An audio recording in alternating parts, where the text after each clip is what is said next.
berdiri di altarnya. Sebab Allah Maha Kudus hadir di sini.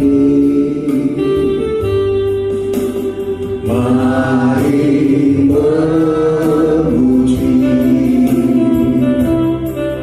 angkat tangan menyembah. Sebab Allah Maha Kudus hadir di sini. Kita masuk kata suci-Nya, bersama para malaikat penyembah.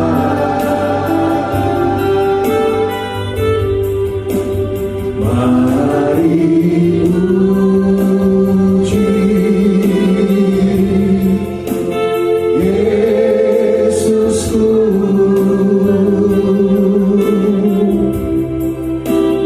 Kita masuk hadirat-Nya Maha Kudus.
masuk tanah sucinya. Bersama para malaikat mari kita menyembah Dia. Sama para malaikat menyembah.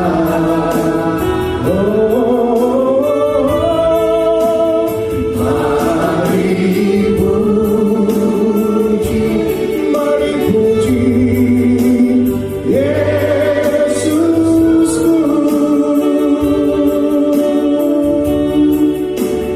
Kita masuk hadiratnya Maha Kudus. Kita masuk hadiratnya. Kita masuk hadiratnya. Kita masuk hadiratnya Maha Kudus. Berikan suara kemuliaan hanya bagi Tuhan kita Yesus Kristus. Mari kita sembah Dia. Mari kita muliakan Dia. Mari kita puji Dia. Mari kita agungkan Dia. Mari kita tinggikan Dia. Haleluya. Haleluya. Kami datang menyembah-Mu. Kami datang memuji-Mu. Kami datang meninggikan nama-Mu. Kami datang memuliakan nama-Mu. Kami datang mengagungkan nama-Mu. Haleluya. Oh Yesus Tuhan, terima kasih. Terima kasih. Kami sungguh bersyukur kepada-Mu, sebab Engkau Allah yang sungguh baik. Engkau Allah yang sangat baik. Engkau Allah yang teramat baik. Kami bangga memiliki Allah seperti-Mu, Allah yang tak pernah meninggalkan kami, Allah yang setia di tengah ketidaksetiaan kami umat-Mu. Haleluya. Terima kasih Tuhan. Terima kasih. Engkau Allah yang sungguh baik. Kami sungguh bersyukur kepada-Mu. Haleluya. Haleluya. Haleluya. Terima kasih Tuhan. Berpujilah nama-Mu semua. Haleluya. Haleluya. Haleluya. Ini kami Tuhan. Kami mau hidup kami yang ada. Karena hidup kami adalah terima kasih. Terima kasih. Terima Tuhan. Kami mau hidup kami kepada-Mu. Karena hidup kami adalah karena anugerah-Mu. Tiada satupun yang dapat kami banggakan. Karena semua itu karena cinta-Mu. Ini hidup kami Tuhan. Pimpinlah kami. Biarlah kasih-Mu itu akan selalu memudahkan kehidupan kami. Karena Engkau yang telah memilih kami untuk menyelamatkan kami. Kami sungguh berterima kasih kepada-Mu Bapa. Terima kasih Tuhan. Ini kami Tuhan. Hidup karena anugerah-Mu. Tiada satu pun dapat ku banggakan. Semua karena cinta-Mu. Ini hidupku, ini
Engkau tidak pernah meninggalkan kami.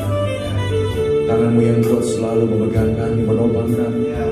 Engkau senantiasa menuntun langkah kehidupan kami. Dan tidak pernah sekalipun Engkau membiarkan kami sendiri, Tuhan. Terima kasih Bapa, terima kasih. Kami sungguh bangga memiliki Allah seperti Engkau. Kami sungguh bersyukur kepadamu. Engkau Allah yang setia. Engkau selalu menyertai kami. Biarlah Engkau akan selalu mengubah kehidupan kami ya Tuhan dengan firman-Mu. Sehingga pada saatnya nanti Engkau akan mendapatkan kami semua dalam keadaan tubuh yang selalu memuliakan Tuhan. Kami semua boleh selalu taat dan setia kepada-Mu. Ini kami Tuhan. Pimpin kami Tuhan. Kami akan mendengarkan kebenaran firman-Mu.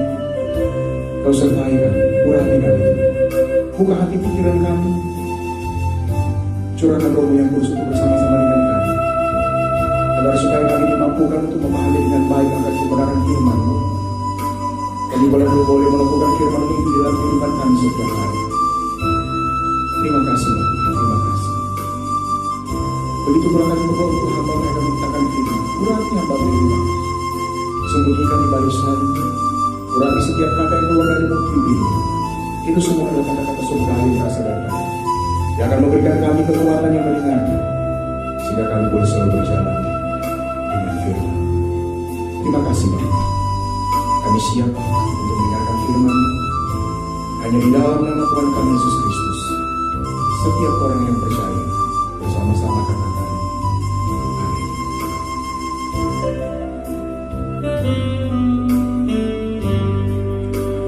Firman-Mu berkata Kau besertaku, maka kuat roh dan jiwaku. Tangan-Mu Tuhan selalu ku nantikan, di setiap langkah ku percaya. Firman-Mu berkata besertaku, maka kuat roh dan jiwaku. Tangan-Mu Tuhan selalu ku nantikan, di setiap langkah ku percaya. Dengan sayap-Mu ku akan terbang tinggi di tengah badai hidup. Ku tak menyerah, Kau kekuatan dan perlindungan bagiku, pertolonganku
Yesusku, Rajaku, Kau ku nantikan, Kau yang ku sembah, Kau ku nantikan, Kau yang ku sembah, Kau ku nantikan, Kau yang ku sembah, Yesusku, Rajaku. Berikan suara mulai bagi Tuhan kita Yesus Kristus. Haleluya.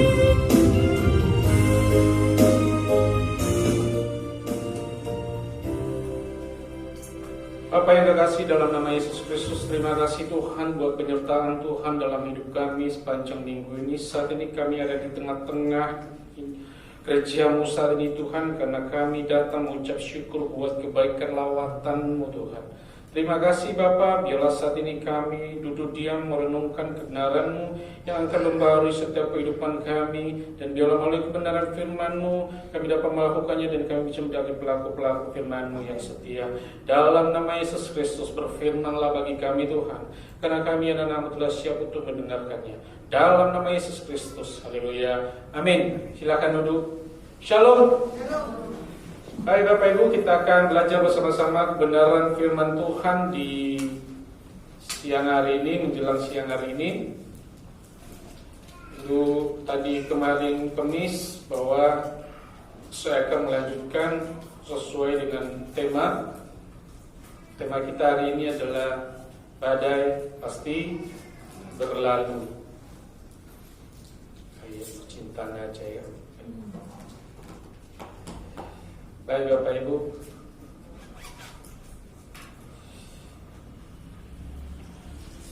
saya kemarin doa malam itu berbicara tentang semua ada waktunya, bahwa di dalam kehidupan ini indah pada waktunya. Indah sebenarnya itu indah pada waktunya siapa? Pada waktunya Tuhan. Amin. Dan ketika kita mengalami segala sesuatu masalah problem yang kita hadapi, semua ada waktunya. Dan ketika kita bersama Tuhan, bergantung pada Tuhan, maka Tuhan berkata, badai itu akan berlalu dalam kehidupanmu. Bapak Ibu, tidak ada seorang pun di dunia ini, baik dia orang tua, anak-anak, mau dewasa, mau kaya, mau miskin, mau cantik, mau elek, nemen, mau apa Ibu, pokoknya semuanya mengalami masalah. Tidak ada satupun yang dapat menghindar dari masalah. Sehingga dapat dikatakan bahwa masalah ini adalah bagian dari setiap kehidupan kita sehari-hari.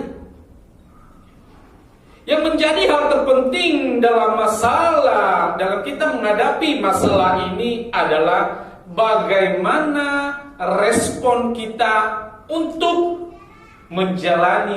menghadapi setiap masalah itu. Yang menjadi hal terpenting adalah ketika masalah itu datang, ada berbagai sikap setiap kita, berbagai macam sikap dalam menghadapi masalah tersebut.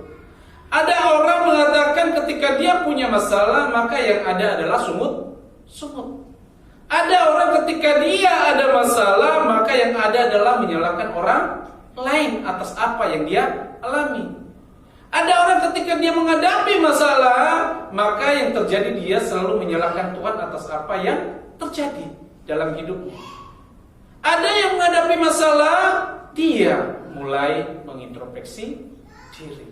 Kenapa bisa itu terjadi?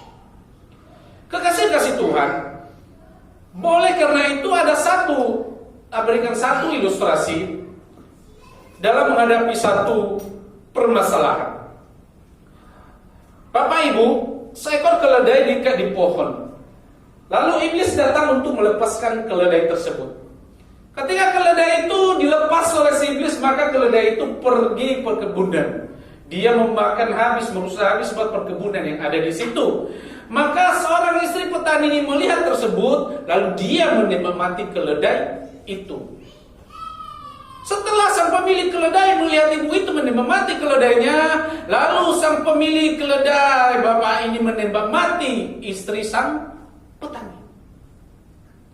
Ketika sang petani melihat istrinya mati, maka dia sangat panas, marah. Maka saat itu dia juga menembak mati istri sang yang punya keledai.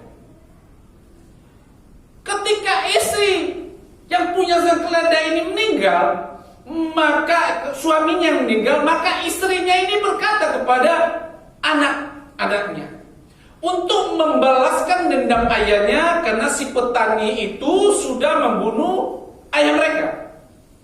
Lalu dia berkata, kalian harus membalas atas apa yang dia lakukan. Bunuh, bakar rumahnya. Dan ketika ibunya berkata demikian, maka sangat antusias sekali kedua putranya ini untuk membalaskan dendam ayahnya. Dan satu-satu larut malam mereka sudah punya inisiatif untuk membakar hidup-hidup sang petani ini di dalam rumahnya. Saat malam datang, mereka pergi menghampiri rumah sang petani dan mereka membakar habis rumah itu sampai mereka pikir sang petani mati terbakar hidup-hidup di dalam rumah. Tetapi ketika mereka pulang kembali, maka kenyataan apa yang mereka lihat tidak sesuai dengan mereka pikirkan. Kenapa? Karena sang petani tidak ada di rumah. Dan ketika sang petani melihat rumahnya hangus terbakar, maka sangat marahlah dia.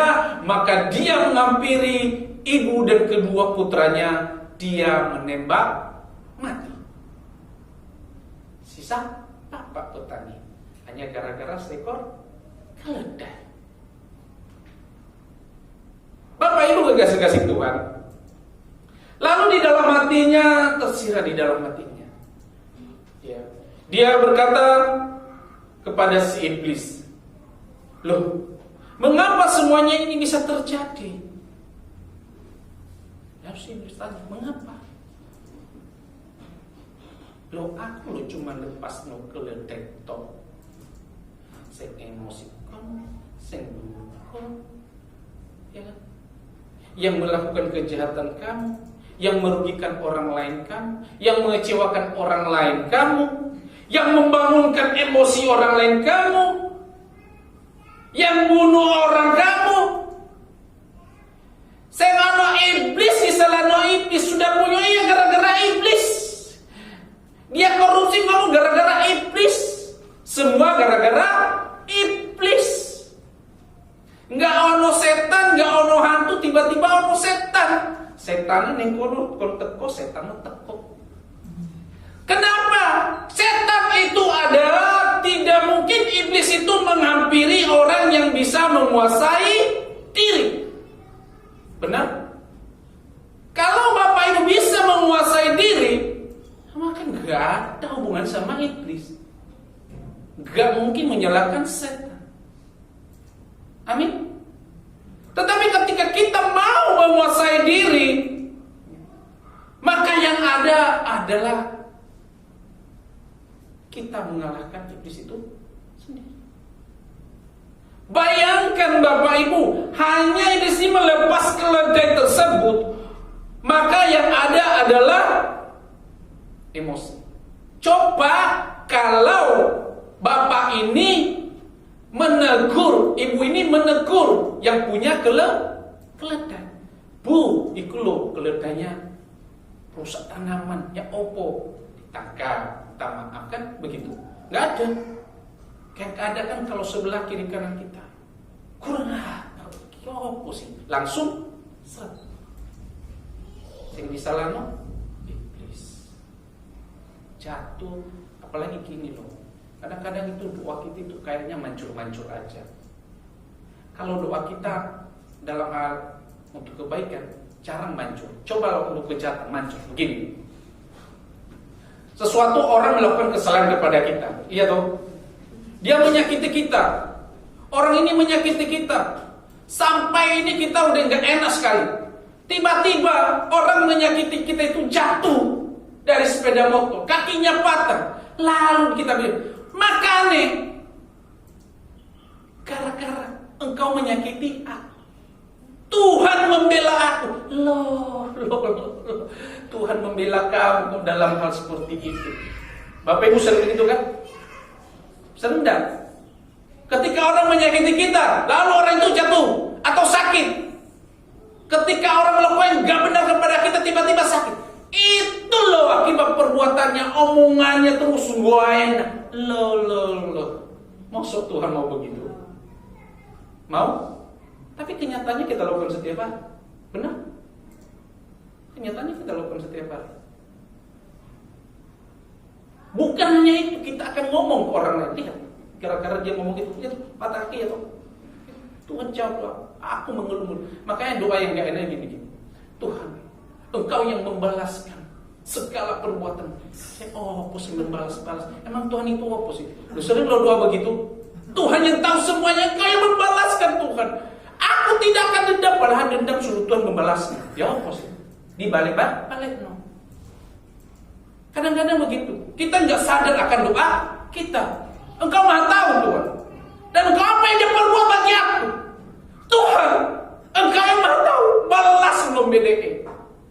Ya kan? Sama seperti petani yang punya keledai tadi. Ekonya lalu menanyakan iblis. Kegas itu Tuhan. Saya sudah sampaikan tadi 2 di ibadah pertama. Ada 4 hal di sini. Kenapa? Pertanyaan bagaimana cara kita supaya kita ini dapat menghindari badai itu bisa berlalu dalam kehidupan kita. Masalah ada. Apakah masalah itu akan tetap sampai selama-lamanya? Pasti ada sesuatu masalah itu akan selesai. Jikalau kita berpegang teguh pada Tuhan. Mari kita, Bapak Ibu, kita lihat di dalam Lukas 5. Makanya kita jangan salahkan setan terus, kita jangan salahkan iblis terus. Karena saya katakan tadi, iblis tidak mengendalikan orang yang menjaga hati. Iblis tidak mengendalikan orang yang menguasai diri. Ini begitu. Gak pernah iblis. Di dalam hal ini, dari bacaan ini Bapak Ibu, ayat 1 sampai 5, sepintas saja, saya tadi sudah sampaikan jam 8. Di sini, ketika seorang berada dalam keadaan enak, ketika orang berada dalam keadaan tenang, ketika orang berada dalam keadaan normal, ketika orang berada dalam keadaan baik-baik saja tanpa ada masalah, tanpa ada apapun hal, itu dia pasti akan gampang taat kepada Tuhan. Benar? Tetapi sebaliknya, orang-orang yang mengalami kesulitan, orang-orang yang terpuruk, orang-orang yang kecewa, orang-orang yang putus asa, orang-orang yang kesal hati, orang-orang yang dendam, segala macam hal, sulit rasanya untuk taat ketika mengalami hal tersebut. Dalam keadaan yang demikian, orang-orang yang mudah putus kecewa tadi ini gampang sekali tersinggung. Benar? Orang ini gampang tersinggung dan sulit mengendalikan emosi. Dan dia gampang marah. Nah, ini perasaan inilah yang ada di dalam hati Simon. Dalam bacaan ini dikatakan ia dalam keadaan lelah yang sangat luar biasa. Kenapa saya katakan demikian? Sepanjang malam dia menjalaikan tapi tidak dapat apa-apa. Bayang dong, kalau sepanjang malam itu bergadang, pagi-pagi tiba-tiba dikatakan Tuhan Yesus naik di atas perahunya. Lalu yang baru bergadang nyampai naik di atas perahu yang disampaikan firman. Ya toh? Disampaikan firman. Terus sudah disampaikan firman, terus disuruh lagi masuk ke sekolah lagi. Atau segini, kita ini loh sepanjang malam tidak tidur, harus bangun jam 6. Saya bangun tidur jam 3 tadi. Jadi saya harus bangun jam 5, 2 jam tok tidurnya. Saya bayangkan, karena saya persiapan enaknya biasanya malam minggu itu saya enaknya persiapan jam 12 malam sampai jam 2. Karena waktu saya jam 10 sampai jam 8 sampai jam 12 itu kadang melihat apa, nonton bola apa. Jadi waktu-waktu tenang anak-anak udah tidur, saya baru baca-baca untuk persiapan besok. Nah, kadang orang itu kalau sudah gak tidur sepanjang malam, besok pagi suruh ke gereja, dibangunkan, itu sengono bisa emosi loh. Benar enggak? Emosi. Wes enggak enak awak, macam-macam diomongin. Apalagi kita sudah kerjakan pekerjaan kita tadi malam, tiba-tiba pagi kita udah milih, wes kerjakan lagi. Sudah loh tadi malam, wes lakukan, sudah. Tambah emosi malahnya tuh. Wes lakukan kok enggak jadi-jadi. Wes tak tukut suku meneh. Wes diulang sama pagi-pagi kita itu pasti tensinya naik, emosinya. Di sini kita lihat dalam keadaan lelah yang luar biasa, dalam keadaan kekecewaan, dalam keadaan putus asa sepanjang malam, tidak mendapatkan ikan ketika dia menjala ikan, ketika dia pergi nelayan di tengah laut, maka dikatakan di sini seekor pun ikan dia tidak dapat. Maka inilah yang berkecamuk di dalam hati Simon. Ya, Tuhan Yesus tahu apa yang ada di dalam diri Simon. Maka di dalam ayat 3 sampai 4 dikatakan di sana. Ia naik ke dalam salah satu perahu, yaitu perahu Simon, dan menyuruh dia supaya menolakkan perahunya sedikit jauh dari pantai. Lalu ia duduk dan mengajar orang banyak dari atas perahu. Setelah selesai bicara, ia berkata pada Simon, bertolaklah ke tempat yang dalam dan tebarkanlah jalan untuk menangkap ikan. Bapak Ibu di sini, namun reaksi Simon di sini yang diperintahkan Tuhan untuk bertolak ke dalam dan menambahkan jalan. Dia ada reaksi. Reaksinya di layar nomor 5. Simon menjawab, Guru, ayo. Telah sepanjang malam kami bekerja dan kami tidak mendapatkan apa-apa. Wes sudah sepanjang malam saya bergadang, capek, lelah. Kamu ulang saya melakukan hal yang sama. Masa bodoh, benar? Wes capek loh sepanjang malam loh. Wes ngantuk lagi.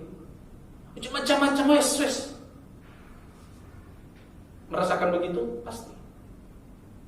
Tapi di dalam hal ini dikatakan sepanjang malam saya sangat capek, kesel, nggak ono hasilnya. Tetapi tiba-tiba harus ia memenuhi keinginan Tuhan Yesus yang tidak masuk akal. Kenapa saya katakan tidak masuk akal? Sebab ini Simon nelayan ulung, pekerjaannya nelayan. Dia ngerti kapan ada ikan, dia ngerti kapan jalan pergi pun nelayan. Paham. Tetapi dia dan lelah, capek, dia mau. Kenapa? Karena dia tetap taat. Di dalam kegagalan yang dialami, dia tetap taat. Di dalam masalah itu dia tetap taat. Maka Tuhan berkata, badai pasti berlalu. Kekasih-kasih Tuhan, Simon, saya katakan di sini, dia sangat luar biasa, Bapak Ibu. Biasanya orang yang kesal hati dan putus asa, mengalami beban, mengalami masalah, sulit loh untuk mendengarkan firman. Ya. Tapi Simon mencoba untuk melakukan apa yang diperintahkan Tuhan kepadanya. Ya. Ketaatan Simon ini tidak pernah sia-sia. Secara manusia mungkin tidak mungkin, tapi bagi Tuhan tidak ada yang mustahil. Makanya saya katakan badai pasti berlalu. Kita punya masalah masing-masing. Tapi ketika berserah kepada Tuhan, tidak 1 tahun, 2 tahun, 4 tahun, 10 tahun, kita tidak tahu. Tapi yang terpenting anak cucuku bahagia intinya. Sekalipun saat ini, tapi saya tahu Tuhan akan, anak saya akan nanti bahagia. Sekalipun kita belum tahu saatnya, belum melihat. Tapi kedepannya kita belum tahu. Bapak Ibu kekasih Kristus, yang kedua, dikatakan bahwa yakin dan teguh di dalam Kisah Para Rasul 27 ayat 21 sampai 26. Di sini dikatakan, Bapak Ibu, saya tidak akan bacakan, tapi Bapak Ibu nanti bisa melihat, ya. Ada satu, saya katakan tadi ada satu lagu yang dibawakan oleh Chrisye. Lagunya itu sangat populer, badai pasti berlalu. Badai pasti berlalu. Ya, jadi pesan lagu ini sangat kuat, Bapak Ibu. Kenapa saya katakan pesan lagu ini sangat kuat? Karena ini menunjukkan satu pengharapan, ya, memberikan satu pengharapan yang sangat luar biasa. Ya, di sini dikatakan bahwa Kristus ini dalam judul lagu itu bahwa sesulit apapun yang engkau alami, masalah yang ada di dalam hidupmu, suatu saat pasti itu akan berlalu. Jadi dalam hidup ini tidak ada satu orang pun tidak pernah mengalami badai di dalam hidupnya. Ya. Baik orang percaya maupun tidak orang percaya. Yang pertanyaannya lah bagaimana kita menghadapi badai tersebut. Ya. Lalu kita lihat bagaimana contoh-contoh di dalam Alkitab. Dikatakan bagaimana Ayub. Ya. Ayub, saya nggak cerita, tahu kisah Ayub bagaimana? Tahu kisah Yunus? 3 hari menginap di dalam ikan, ya, perut ikan. Dan tahu kisah Petrus, bagaimana dia berjalan di atas air. Ya. Kekasih-kasih Tuhan. Lalu ayat ini kita lihat, Rasul Paulus di sini berkata, dalam perjalanan mereka, di sini mereka dihantam badai. Jadi badai kehidupan terjadi itu kadang-kadang terjadi karena apa?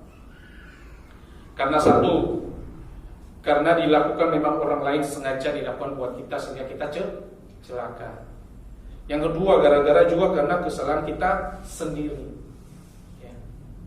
Ada juga seperti yang saya katakan Ayub, Yunus, memang sesuatu itu diperkenankan untuk Tuhan untuk Tuhan berkenan, itu berarti juga karena keinginan hati sendiri, karena kemauan diri sendiri, sudah tahu tapi tetap masuk.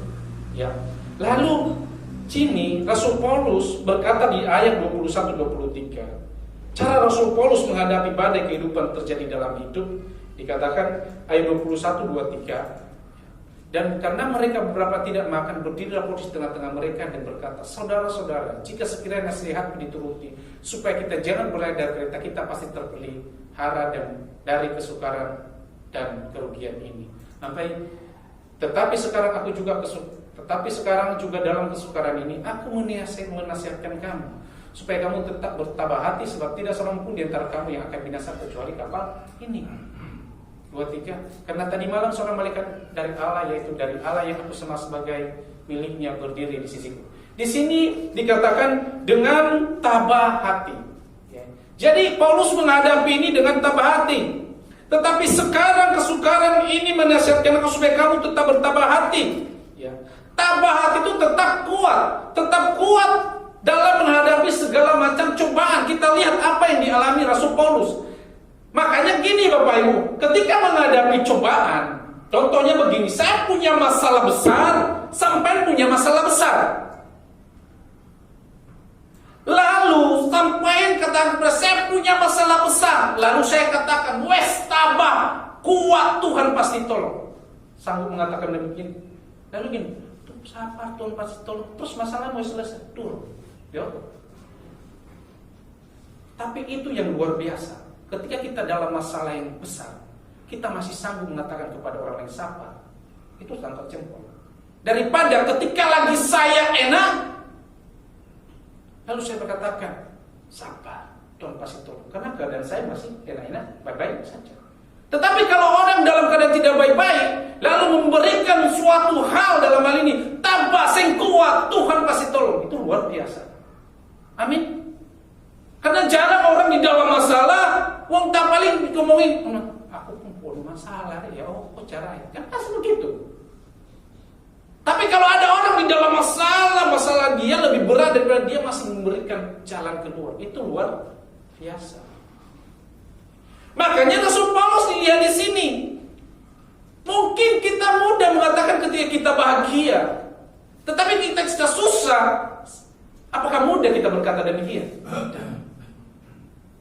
Makanya di dalam hal itu Rasul Paulus berkata, tetap tabah, tetap kuat. Padahal di dalam tetap tabah, tetap kuat ini mau mati nih. Ayo, kalau di dalam laut itu, wong gini aja kita gak berani kok, takut. Tapi tetap apa gini.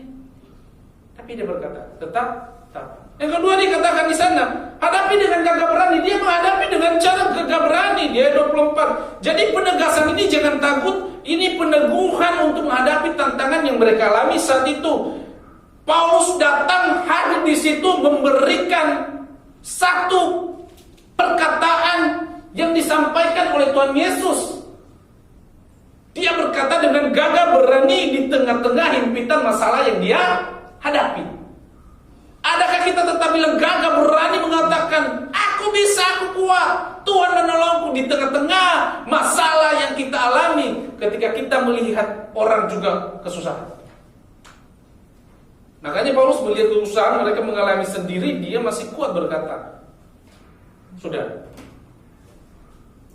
tetap kuat. Yang ketiga, hadapi dengan percaya kepada Tuhan. Di ayat 26 dikatakan, dengan penuh iman Rasul Paulus meneguhkan semua orang yang bersama dia di atas kapal. Dia berkata, dengan penuh antusias rasanya Rasul Paulus meminta semua orang yang ada di atas kapal supaya percaya akan perkataannya. Ayo, di atas kapal mau tenggelam, lalu kita sama-sama menghadapi, ada gak? Wes tenang, kita selamat. Dengar omonganku. Wes dengar omongan ini loh, apa caranya supaya ini? Wes dengar aja omonganku. Kan sulit menerima hal seperti itu, benar? Tapi dikatakan di sini percaya penuh.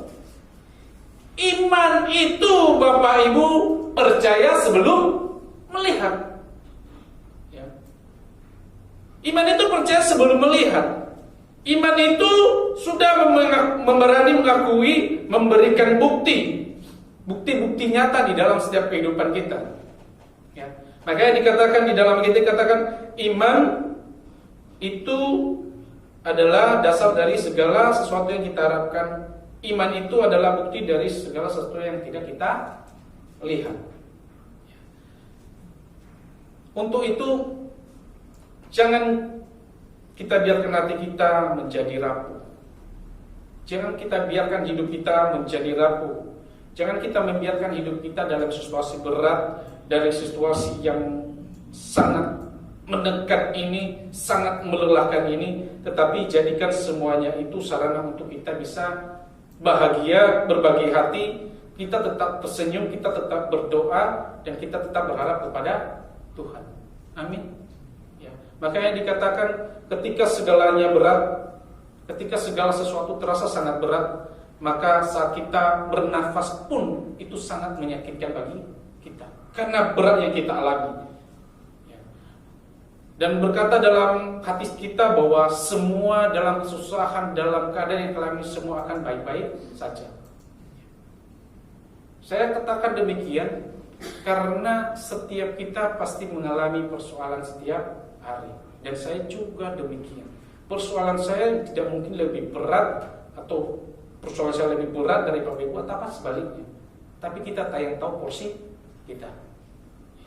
Makanya kita bukan karena hari ini indah kita bahagia, tapi karena kita bahagia maka hari ini indah. Benar. Jadi jangan indah hari ini aku bahagia, maka hari ini akan menjadi indah. Bukan karena tidak ada rintangan Bapak Ibu kita menjadi optimis, tapi karena kita optimis maka rintangan itu akan terasa ringan. Bukan karena kita semua kita bisa tersenyum, tapi karena kita tersenyum maka semuanya itu akan menjadi baik. Kita lihat yang ketiga. Yang ketiga, Yohanes 2 ayat 1 sampai 11 sampai 3 ini. Di sini dikatakan bagaimana Tuhan Yesus disuruh oleh ibunya untuk melakukan satu mukjizat. Lalu Tuhan Yesus berkata, waktuku belum tiba, Ibu. Waktuku belum tiba. Mau apa engkau ketika kehabisan nafsu? Dia berkata Yesus kepadanya, mau apakah engkau daripada aku, Ibu? Saatku belum tiba. Tetapi meskipun di sini ditolak, akan tetapi Ibu Yesus tetap berkata kepada pelayan-pelayan, isilah tempayan-tempayan itu. Ya.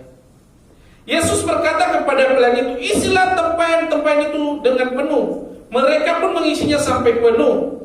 Inilah iman yang luar biasa dari Ibu Yesus.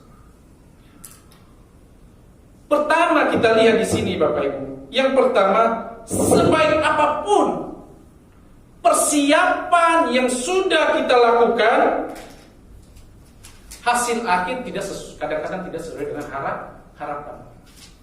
Ya. Kenapa? Pada pesta pernikahan itu secara tiba-tiba dikatakan anggur habis. Sebagaimana lazimnya pihak pengantin biasanya pasti memperhitungkan berapa tamu, berapa biaya yang dikeluarkan, apa saja sudah ada hitung-hitungan. Tapi di luar prediksi mereka anggur habis. Tidak sesuai dengan apa yang mereka harapkan.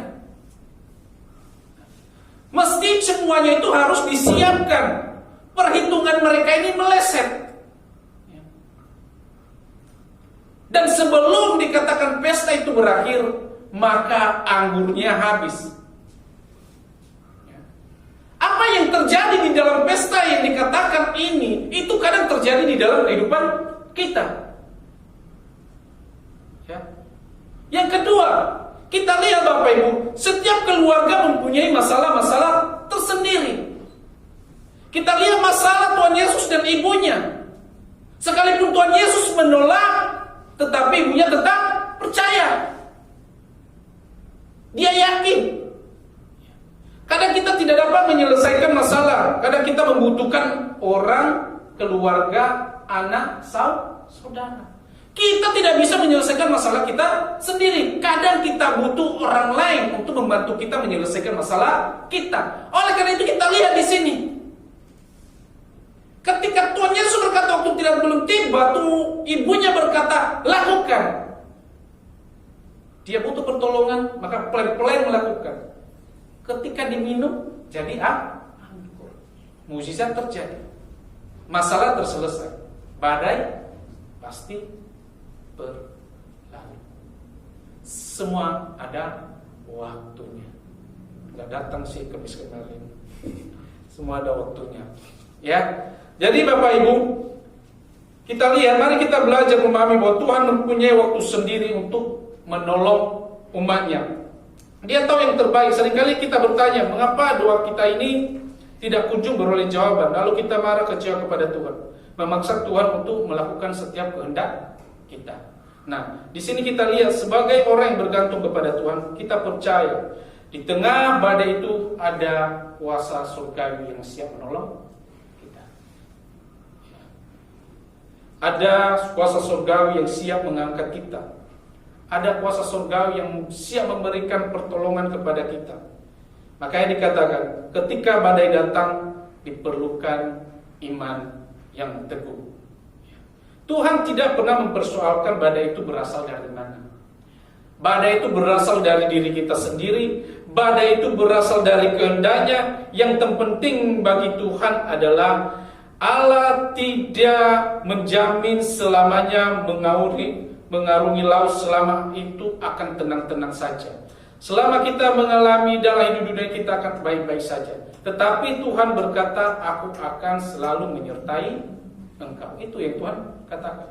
Tuhan tidak pernah aku akan menyelesaikan, tapi aku tetap menyertai engkau. Berarti selalu ada pertolongan Tuhan.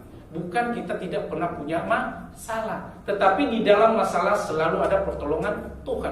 Adanya ketaatan, iman yang teguh, percaya, itu aja. Jadi nggak ada satupun masalah yang dikatakan aku baik-baik saja bersama Tuhan. Semakin engkau kepada Tuhan, semakin banyak masalah yang kau hadapi. Kenapa? Memang itu tantangannya. Semakin diperkuat imanmu kepadanya. Lihat saja kisah-kisah dalam Alkitab, ada nggak enak di dalam Tuhan? Kesengsaraan yang mereka hadapi. Nabi-nabi, murid-murid Tuhan Yesus. Tetapi pada waktunya Tuhan yang indah. Ya, Tuhan memberikan yang terbaik kepada mereka. Ya.